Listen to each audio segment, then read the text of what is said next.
सकते हैं। इतना ही नहीं, बीजेपी के अंदर की गुटबाजी भी नामांकन में साफ तौर पर दिखी। एक और प्रेमनगर और भटगांव के प्रत्याशी ने हजारों की संख्या में समर्थकों के साथ अपना नॉमिनेशन दाखिल किया, तो वहीं प्रतापपुर से रामसेवक पैकरस सिर्फ अपने 4 कार्यकर्ताओं के साथ नामांकन दाखिल कर बिना मीडिया से बात किए लौट गए।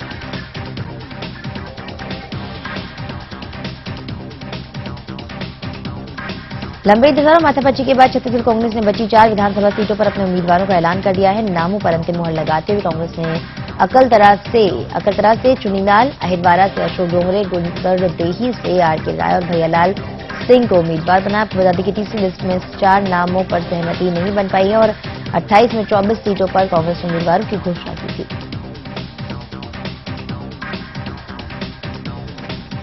छत्तीसगढ़ में दूसरे चरण के नामांकन के आखिरी दिन कवर्धा के दोनों सीटों पर बीजेपी उम्मीदवारों ने नामांकन दाखिल किया। कवर्धा से अशोक साहू और पंडरिया से मोतीराम चंद्रवंशी ने अपना नामांकन दाखिल किया। नामांकन दर्ज कराने से पहले गांधी मैदान में एक सभा का आयोजन किया गया, जिसमें सांसद मधुसूदन यादव और मुख्यमंत्री के पुत्र अभिषेक सिंह ने शिरकत की। नामांकन दाखिल करने के बाद सांसद मधुसूदन यादव ने कहा कि इस बार उनकी पार्टी दोनों सीटें जीतकर मुख्यमंत्री की झोली में डालेगी।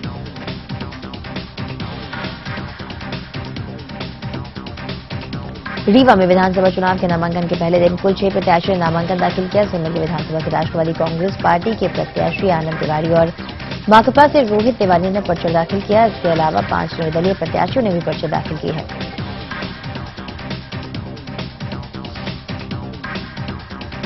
पवई से बीजेपी ने तमाम विरोध को दरकिनार करते हुए मंत्री बृजेंद्र प्रताप सिंह को एक बार फिर टिकट दिया है। नामांकन शुरू होने के पहले दिन ही शुभ मुहूर्त देकर बृजेंद्र प्रताप सिंह ने बीजेपी उम्मीदवार के तौर पर नामांकन दाखिल किया। नामांकन दाखिल करने से पहले उन्होंने पन्ना कलेक्ट्रेट में फूलमाला के साथ मत्था टेका। बृजेंद्र ने पर्चा भरने के बाद कहा कि विरोधी भी हमारे अपने हैं और पार्टी उन्हें मनाने की कोशिश करेगी। उन्होंने उम्मीद जताई है कि सभी विरोधी मान जाएंगे और एक बार फिर पवई सीट से जीत उनकी होगी। मध्य प्रदेश में कांग्रेस के उम्मीदवारों की घोषणा के पहले ही सियासी हलचल तेज हो गई है। कांग्रेस प्रदेश अध्यक्ष कांतिलाल भूरिया की भतीजी कलावती भूरिया ने पार्टी के सभी पदों से इस्तीफा दे दिया है। बताया जा रहा है कि अगर उन्हें टिकट नहीं मिला तो वे पार्टी भी छोड़कर बीजेपी का दामन थाम सकते हैं, लेकिन अभी तक कांग्रेस पार्टी इससे अनजान है। भोपाल में मध्य प्रदेश के कांग्रेस प्रवक्ता मनमुटाव की बात से साफ इनकार कर रहे हैं।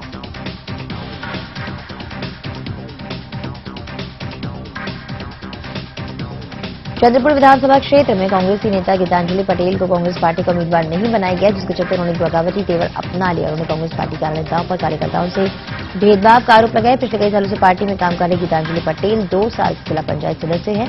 कार्यकर्ता भी पटेल के साथ हैं। ऐसे में पटेल दावा कर रहे हैं कि सीट उन्हें मिलनी चाहिए थी। वैसे देखा जाए तो नोबेल वर्मा चरण महंत गुट के हैं, वहीं गीतांजलि पटेल अजीत जोगी कट्टर समर्थक मानी जाती है। चंद्रपुर से कांग्रेस पार्टी ने नोबेल वर्मा को उम्मीदवार बनाया है।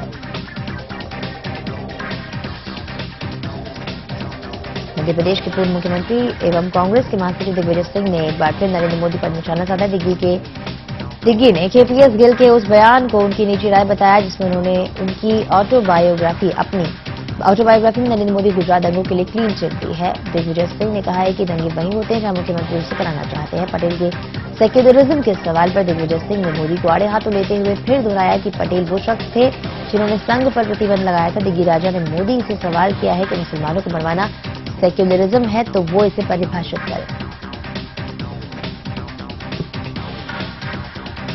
छत्तीसगढ़ कांग्रेस के अध्यक्ष चरणदास महंत का कहना है कि छत्तीसगढ़ में बीजेपी सरकार ने केवल विकास के नाम पर वोट मांगा है, जो एक तरफा है। चरणदास महंत ने अपने एक बयान में यहां तक कहा कि छत्तीसगढ़ में विकास केवल मंत्रियों और उनके अमीर सहयोगियों का हुआ है। यही वजह है कि अमीर और गरीब के बीच की खाई कई गुना बढ़ गई है। महंत की माने तो विकास के नाम पर वोट मांगना बीजेपी के लिए बेमानी है, क्योंकि प्रदेश में कहीं कोई विकास नहीं हुआ। उन्होंने जल, जंगल और जमीन के मुद्दे को लेकर भी सवाल खड़े किए हैं।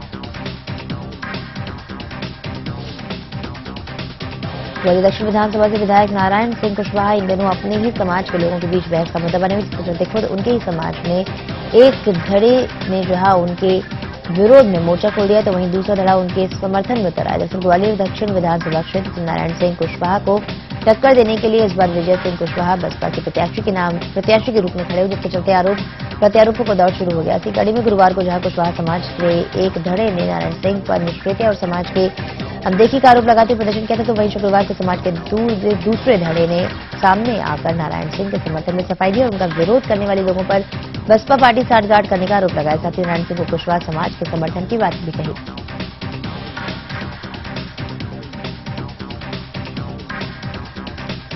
राजनीतिक दल और राजनेता भले ही राजनीतिक क्षेत्र में